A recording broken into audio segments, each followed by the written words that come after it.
Hi, Bernie. Yeah.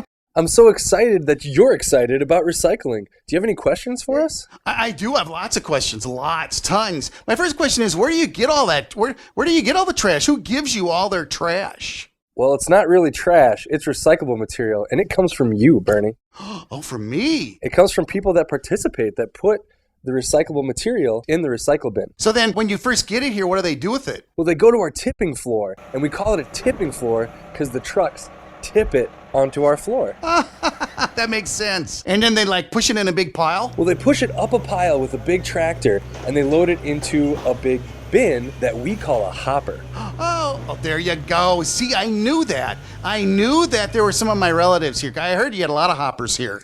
We do have a lot of hoppers, but they're a different kind of hopper than you. Oh, and then when they go in the hopper, where do they hop to? Well, from the hopper, it goes onto a large moving belt that we call a conveyor, and it gets hand sorted by these people that pull things off of the line, like plastic bags or rope or clothes or wire. We really don't like wire. Oh, you don't want any wire in there at all? Nope. And then then where does it go? Well, after that, it goes to these spinning fingers that we call a screen. Ooh. Yeah, and that breaks up all the glass. And from there, the glass falls down and goes away. We're done with it from then on. And everything else gets knocked around in there and separated into paper and things that aren't paper. So do machines separate everything?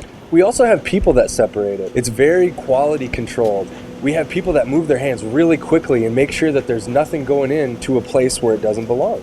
Well, then when it comes off that conveyor thing, moving belt deal, then do you just have a huge, big pile of paper? We do have a big pile of paper, and we use a tractor, kind of they call it a skid loader, to grab big bunches of it and load it into a machine that bales it, very much like a farmer bales hay. So you have a big tower of bales of all this stuff? We do have a lot of stuff. We move it very quickly, though, so we don't keep very much of it around. Is the baler really fast? It just shoots these things out like crazy? It's kind of a slow and steady pace. One thing that I heard about, I don't know if it's true, that you have a snow machine. Well, it's kind of like a snow machine. Mm-hmm. We have vacuum tubes that suck off as much of the shredded paper that we can, and it drops into a really big bucket, and it looks a lot like snow. Okay, so you do a lot of stuff with paper, but what about the stuff that's not paper? Well, first we pull off soup cans because they're magnetic. We have a big magnet that sucks them off of the line, and we throw them into a giant bin where they get baled later. So we talked about the paper, we talked about the cans. What about plastic? Well, the plastic goes to a machine that takes a picture of it very quickly and then shoots a jet of air at different types of plastic to launch it like a catapult into different bins where it's sorted again. Oh, I bet that is really, really cool. It is cool, and it's noisy. Yeah. And then all the milk cartons, do you do stuff with milk jugs too? Yeah, lots of plastics that you get from grocery stores is stuff that we like to recycle.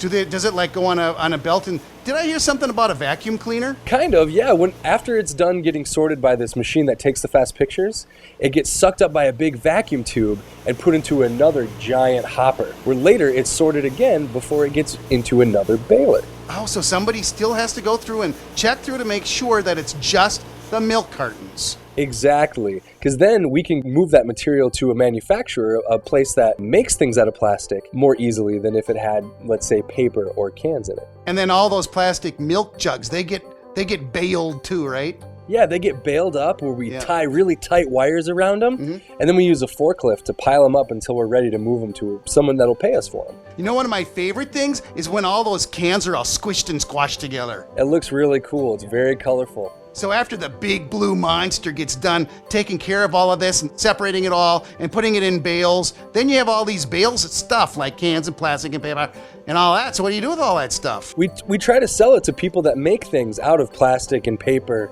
and tin and aluminum. So your aluminum cans could become aluminum cans. And your glass bottles can go into computer chips or into countertops like this table or even into other glass bottles. And the plastics can be turned into all kinds of different things that are made out of plastic and also into new plastic bottles. And of course your paper gets turned into other kinds of paper.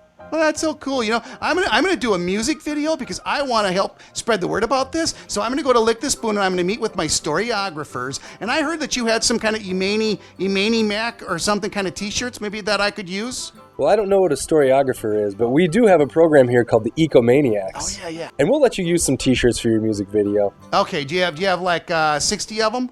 Well, we have about 40. Oh. But the problem is they're all really, really big. Oh, that's okay. We'll make it work. Okay, well, thanks for sharing all this stuff with me. This is really good. It's really important to know about all this recycling stuff. Yeah, recycling is very important. Yeah. Especially since it comes from people like you. You have to do it, otherwise it doesn't get done. Okay, well, I'm gonna.